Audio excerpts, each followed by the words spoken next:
Welcome back to Tea Time with your host, Montidra. So let's get into it. I did watch other people's podcasts. I didn't find anything I want to comment on, so I'm not going to worry about that. I do have a roster of things that I want to talk about, so let's just jump right into it. Number one, having guests on the podcast. I can't stand when someone comes to a podcast and they don't know how anything works. Like, how you don't know the game that they play or that the podcast even play games. How you don't know anything about your guests. And then why are we asking the same repeated questions that I've heard time and time on like almost every interview they've been in? It's like, first of all, hosts have gotten so lazy. They don't do their research or they don't hire people to inform them so that they're educated. It's like, come on, I don't want to watch your podcast to get the same questions and answers. Like, that's so boring for the guests, I'm sure, and it's boring for the viewers. Like, come on, where is the work ethic? I feel like sometimes people become lazy. Do your research. And I feel like guests, every podcast that I have watched so far, guests comes on to these people's platform and don't know how anything works. I'm not going to go anywhere if I don't know at least some type of information.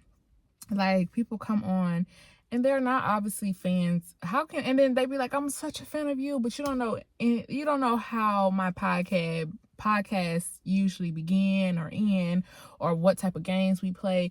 You know what I'm saying? It's just like, come on, do your research. I can't stand it. Like, if I am gonna be on your podcast, I want to know. I'm gonna watch a few episodes, like the most recent ones, to see like games, if they're games or dilemmas or questions, or like how does your podcast flow? Is it more structured? Is it more loose based, like free based? Like, what's the vibe? Like, I'm gonna need the host and the guest to do research on each other. Like, I feel like if someone invites you on, you should know something about the platform you're going on and something about the host. And the host should know what the guest got going on and something, questions that they've already been asked, like to steer away from that, to make their interview more entertaining or more fulfilling and educational. I just feel like, do your research for both the guest and the host. All right, I know a lot of people be like, they love to be ID'd more so, like, if I'm 30 and they're asking me for my ID, like, yeah, no, I'm the complete opposite. Like, I'm grown, baby. I look grown. I am grown. Don't ID me. Please don't ID me. Don't ID me. I don't look like I'm 18. Like, I feel like I look young, but I feel like I look my age, 24. I feel like I look my age. Like, I don't feel like I look 18. Do not ID me. I'm over 21. I don't like it. It's not cute. It's not funny. Like, I know, like, I want to look young, of course, but I also want to have a mature vibe to me and to like my face and stuff, because I don't want to be like having to be ID'd all the time. I don't know. Like, I'm 24. I feel like I give that maturity in my face, but also like still have youthfulness, and I love that. I don't want to be 40 and people still think, oh, she's 18. Oh, what's your ID, honey? And then they see my age, like, whoa. And they'll be like, yeah. Like, I don't know. Like, I know it's a compliment to be like ID, because I still obviously I'm giving youthful vibes. Like, everybody wants to feel that, but at the same time, I just feel like, come on, I don't look that young. I look young, but not that young. Like, I'm definitely over 21, or I'm at 21 and up. I'm definitely there. You know what I mean? So it's just like, don't ID me. It's so disrespectful. I don't know. I'm just backwards, I guess, in that accent. I guess I'm just backwards in this particular scenario. Like, I'm like, come on. I know I'm youthful. Yes, I want to stay young and beautiful and all that, but at the same time, like, I'm giving over 21. So please. Anybody else? Is it just me? Okay, so I did a workout playlist, and this YouTuber I follow is Grow with Joe. She also has an app, and if I'm not mistaken, it's $4.99 a month. I don't have the app because I can't afford the app right now, but she does have workout videos on YouTube that's completely free. And if you guys go to my homepage on YouTube and then click playlist, you will see my workout playlist, and those are my top favorite workout videos from her. And I absolutely love them. So feel free to check that out. If you want to work out, for me personally, I'm such a like visual person. Like I need the ambiance. And for a long time, I didn't stay consistent with working out because I wanted the trainer, I wanted the outfits, I wanted the food, I just wanted the environment, and all that stuff is expensive.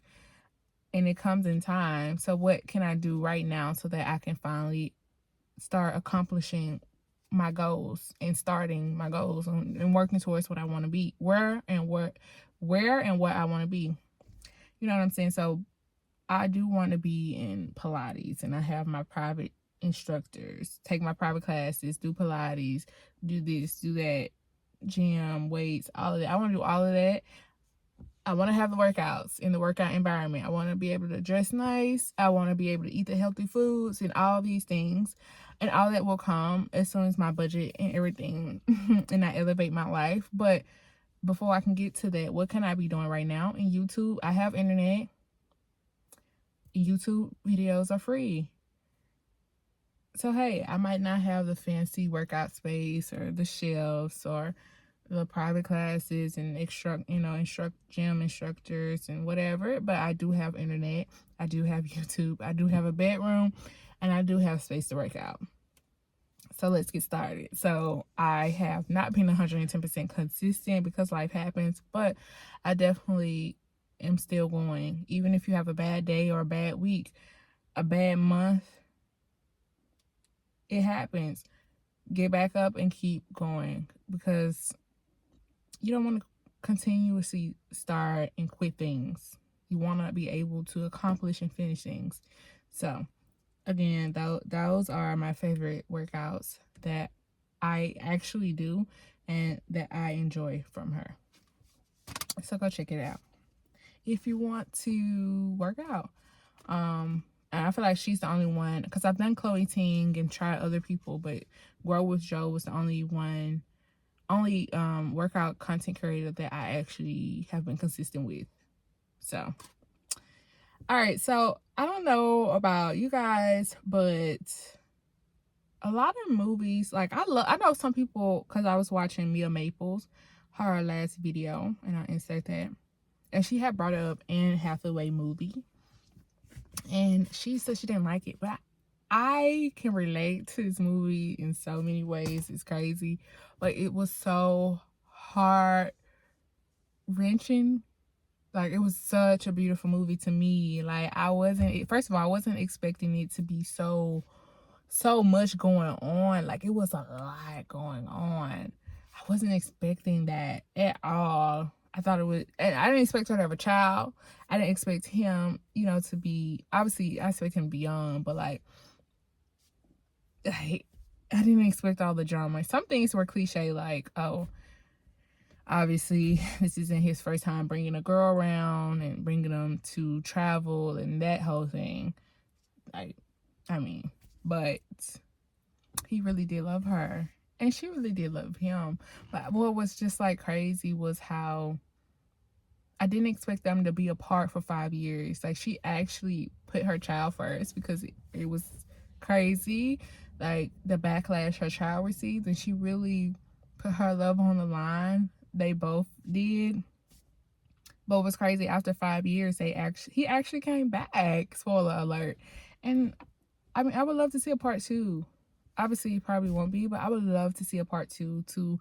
And the part 2 can be them exploring their love and relationship and growing old together. Like, I would love to see a part 2, because it was just a beautiful movie. It was like having me happy and crying, and I was pissed off at him, and I was pissed off at Anne. I was pissed off, and then I was happy again. But it's just like, I really love that movie because sometimes that really happens in real life, where sometimes you guys are have the best time, but maybe you're not mature enough, or maybe you live in different places, or like in this scenario you have children and it's affecting the child, so you kind of like have to wait. And they waited 5 years and they said they'll come back, and he actually did. He showed up, and it was crazy because, and this is why I feel about real true love, like when you are really truly in love with someone,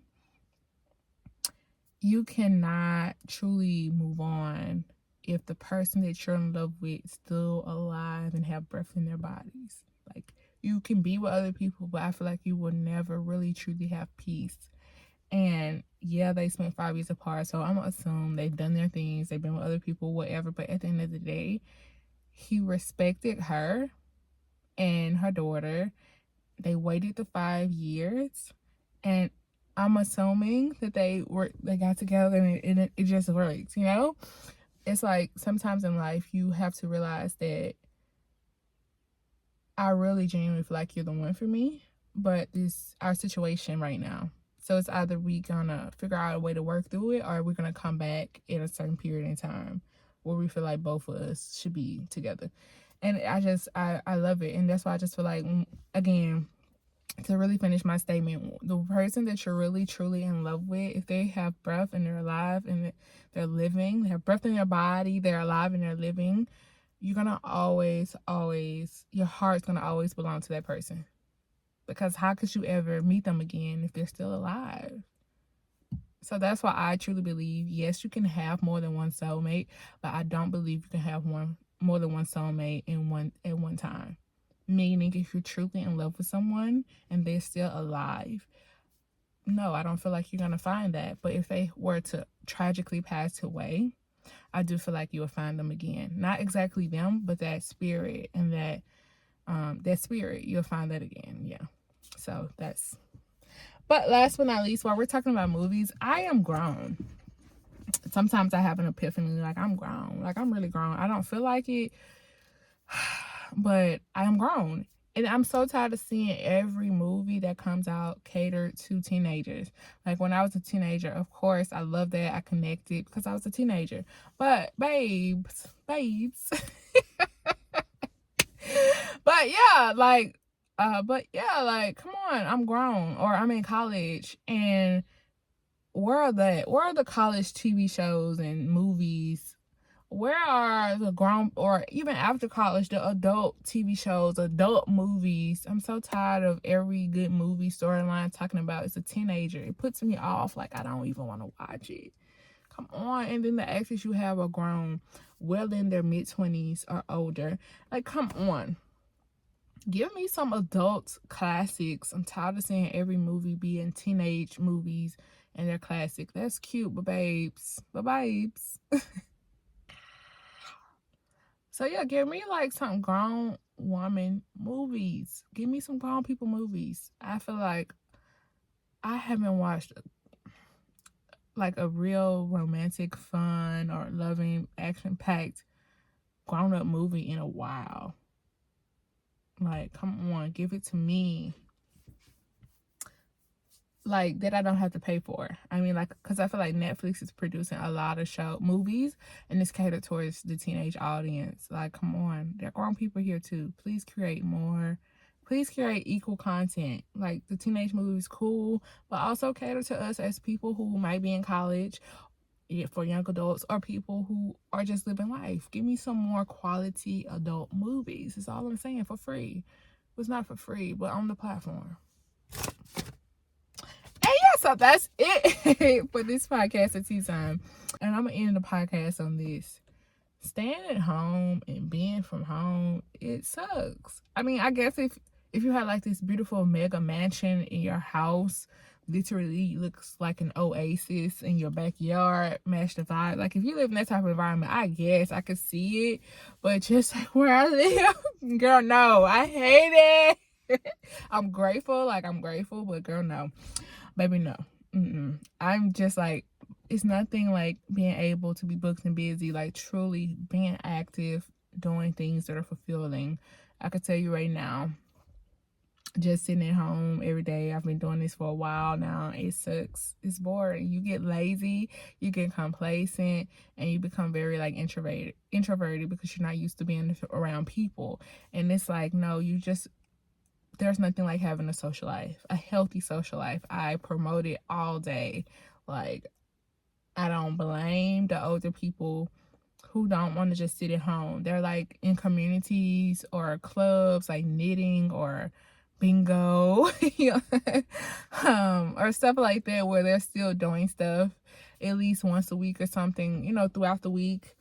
Because it's like you don't want to become complacent, lazy, and introverted where you're afraid of people or you're not used to being around people. You don't want to become a shell of a person and lazy. You want to keep going and stimulating your mind and being active and all of that. So yeah, this just being at home 24/7, it sucks. It's miserable, and it's just terrible. Like, I know some people be like, oh, I wish I could stay at home all day every day. No, you don't. No, you don't. Be grateful that you're able to be out and doing something, I hope, productive. It's nothing like being booked and busy, and I cannot wait. So that's it. Remember to like, comment, share, and subscribe. Let me know if you guys want to ask me any specific questions I will possibly answer, and then if you guys want me to discuss specific topics, and then I can talk about it, let me know in the comment section below, and I see you guys next time. Thank you for watching Tea Time with your host, Montidra.